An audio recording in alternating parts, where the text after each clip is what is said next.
अक्षरशः माझ्या मुडीची बँड वाजली ती कशी पुढे कळेलच आणि त्यामुळेच माझा चेहरा आणि डोळे सुजले होते बरं का, कारण मी खूप रडले होते त्या गोष्टीमुळे. असो, घरातली कामं तर अजिबात मूड नव्हता माझा करायचा, पण मी नाही करणार तर कोण करणार म्हणून पटकन उठले. मुलांच्या टिफिनसाठी पत्तागोबी करायला घेतलेली. पत्तागोबी 2 वेळेस मी मिठाच्या पाण्यात स्वच्छ करून घेतली आणि जिरे मोहरी चांगलीच तडतडू दिली आणि नंतरच पत्तागोबी टाकलेली. हळद मीठ टाकून इकडून तिकडून फिरून घेतली, वाफून घेतलेली. नंतर बेसिक मसाले ॲड केले, जसं लाल मिरची पावडर, थोडंसं किचन किंग मसाला, अर्धा चम्मच उगाचच नावाला मी धने पावडर टाकलेलं बरं का त्यामध्ये. कोथिंबीर टाकली, परत वाफून घेतलेली इकडून तिकडून करून आणि झाली ना रेडी पत्तागोबीची भाजी मुलांच्या टिफिनसाठी.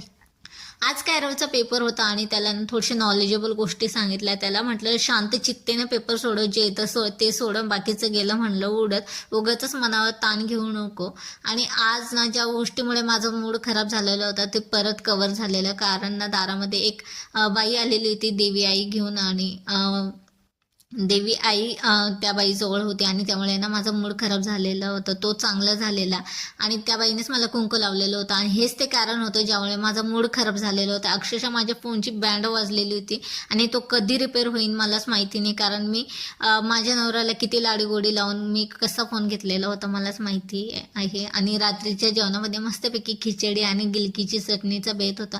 असं संपवलं होता कालचा दिवस. कसं वाटलं, व्हिडिओ आवडला तर लाईक शेअर नक्की करा, चॅनलला सबस्क्राईब करा.